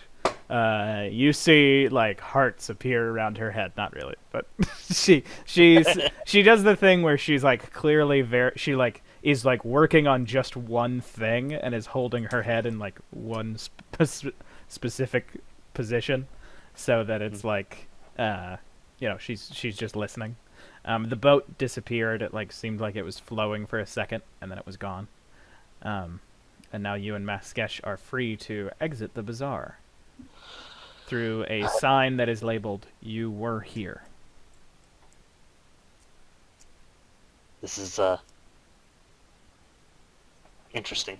It's both very literal and metaphorical at the same time. Mm. Memory's an interesting thing. Indeed. And do you step through the door? Yep.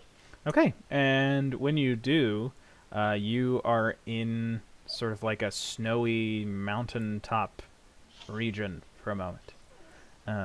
And you are surrounded by these sort of low blue walls, and for a moment you can see that there are several low blue walls. It looks like you're looking at basically like a camp created for like an occupying force, but then Maskesh basically grabs you and drags you down to this wall that is about like your hip height, so you could crouch and move around it. And you see, walking up towards it, you see a werewolf in thick plate armor walk up holding a halberd in one of his hands, and he stands, and you see his snout. He sort of sniffs and looks past you. And he turns his head both ways, and then you hear him turn around and start walking. That was close. Indeed. Do you know anything about werewolves? I know they have an aversion to mistletoe and silver, but otherwise, no. I do not. Why do you? No, I always thought that they were just another myth, too. But I guess ancient giants have seen a lot more in their life than me. Perhaps. I peek my eyes over the wall again. Yeah, and you can see that he is gone at the moment. Here, let's move forward. I think I have an idea. Okay. If he sees us, then hopefully I can do something about it. If one Be of them... ready to run if he does. No. Akka, if one of them see us, I'll hold them off and you can go. I don't think I can go any further than this place. Damn. You're a good man. I'm decent. And I'm creeping along. Do you need me to make a stealth check or anything? Yes, please do. Okay. And I'm just going to consider Maskesh's stealth check to be the same as yours. Oh, we're just having that conversation way too loud. Clank, clank, clank, clank, clank, clank, clank, clank, clank. And you hear someone moving this way, and he goes, "Should we retreat?" Yeah. No, I'm gonna pull out the fountainhead I just got, And I'm like, I'm not really sure how this works, but I'm gonna try it. And a werewolf And, comes right in front of you as you lift the uh, fountainhead. and okay, do I get to do anything, or is Yeah, this yeah. like, No, I was saying like right as you pick it. I was just being dramatic. molten silver? And that's what I think about, and I just kind of like hold the fountain Yep. pointed towards them. And shooting out of this like fish head that is the fountain's opening, you just see this stream of like mercury-looking stuff shoot out, and it basically pins him to the wall, and he starts to howl in pain as you just coat him in silver. And then the fountain stops, and it drips, and you get the sense that the fountain won't be able to produce anything new for, like any new liquid for at least like 12 hours. I hope that was enough. I think we should just run for it. Are you sure? I think if any more of them come upon us, we'll be surely overtaken. Maybe I can barrel our way through it. I mean, did they hear him howl, you think? Ugh. Seems like they didn't. Yeah, you see there is a werewolf who is looking down this way, and then you see him just slowly turn around, and he seems to be on a cycle of looking one way, and then after a little bit, oh no, I made the token. I can't do it because it brings that. Okay, yeah, I can do it. He turns back, looks in, then he turns back and looks in. Alright, when he turns back that way, I'm gonna creep up to here. Can you make a new stealth check? Yeah. Somehow that's a lot better. Yeah. Still terrible. And he seems intent on looking this way until he can see some type of movement. You can hear, it sounds like there are two other werewolves in this, over here section. And this... Okay. And this wall that my back is to right now, is it like a half wall as well? Or is this a full wall? It is a half wall. Alright, let me see what I have in my things that I can get rid of. Okay. I still have these 10 darts I started with that Akca does not use for anything, so I'm going to take one of my darts. Yep. And that puts me at 9. And I'm going to toss it over my right shoulder so that it like lands somewhere like here on the side of the wall. And then I'm going to come check around this corner as quick as I can. Yep. And what you can see is... You can see a way to proceed. Alright. Hurry. And is this like hay or... Yeah, they are large like barrels of hay that are actually slightly taller than the wall. So you could have seen them earlier. I just didn't show them. And I'm gonna be like, I know this isn't fair to you because of what the troll did, and I'm gonna pick him up and plant him inside of the hay. And then I'm gonna dive into the other one and try and hide in it and here and peek out towards this opening. Yeah, and after a few seconds, you see one of the wolves come, stands, he does like a scan thing, back and forth, and then he disappears, and from where you are, you can actually see like this, but then he seems like he is going on a loop.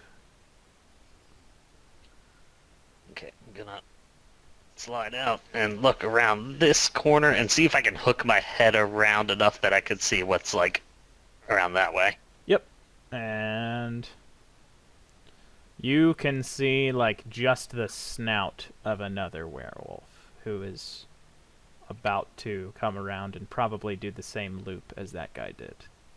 Okay, so I'm going to try and hide in the hay again and wait to see if he passes in the same loop.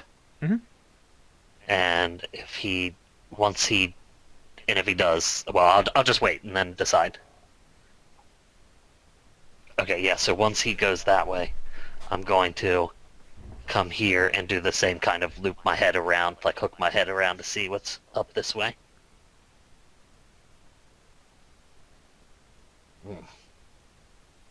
Okay. And then I'm going to rush back in. Okay. All right, ready? All right, let's go.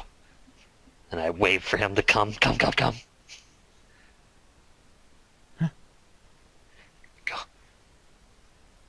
Follow close.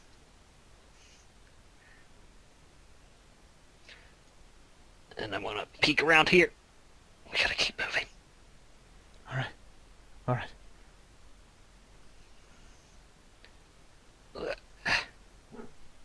Scrunched up behind this barrel thing or whatever it is. Yep. It is a basic. It is like a big barrel for like mead and ale and stuff. And you can see another werewolf going here. You can actually see everything there. Sorry, just the way that the reveal is this a wall all the way down to the bottom? Yes. Sorry. Okay. I'm just gonna do my best to follow this werewolf so that Sure. like I'm between the two that are patrolling the circle. Yep.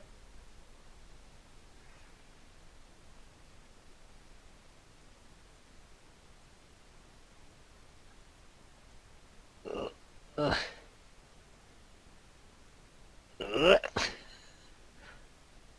Sorry, I know this isn't easy that you've got to manage. No, for. it's all right. It's all right. No, this is fun. This is I made it this way. And when you get here, you see that he has kind of returned to his turning, and he turns as you can hear the werewolf. I need you to make another stealth check. Okay. They just keep getting more and more mediocre. Okay. You manage to sneak by, but since your 11 is split between two people, when you get to here, past this werewolf, the werewolf turns and pins Maskesh to the wall and howls, and you hear the others coming, and then the werewolf just digs its jaw or its teeth into Maskesh, like just on the shoulder, and he goes, "Go, go!" Okay, before I run, I would just want to try one thing if you're allowing me to, like, basically take an action. Yeah, you can. I'm going to throw one punch at this thing and just see if it lands. Okay. It does not. It does not. I'm like, shit, I'm sorry. Go. Hopefully Help. I can save you Save the other way. Save the mistress. Save me. And I'm going to dive through whatever this opening is. Okay. And so Akka, you're going to be the first person who reaches a point where you can all see each other. So you get to say something, and the rest of them will hear it. As you come to another odd chamber filled with stairs. When you come through, and you can see that on the far edge of a staircase that you are on, there is another door. It is a silvery door, similar to the ones that the Lantern Man Herald, and then later the Dragonfly Man, Libellule, or Delbert went through. You can see that there are other staircases that each have their own door. And then, one by one, you see your companions step through doors opposite those main doors.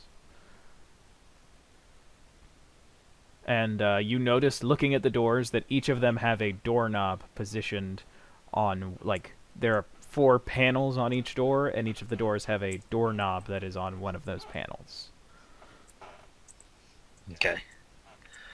And I guess since they'll be able to hear my initial words, they'll hear me call out, "I'll never forget you, Maskesh. You're the only one that watched me beat off a troll." Okay. And that's what they'll hear. And that'll do it for Akka's solo adventure. Or not so solo. Okay. Well, alright, then I'm going to stop the recording.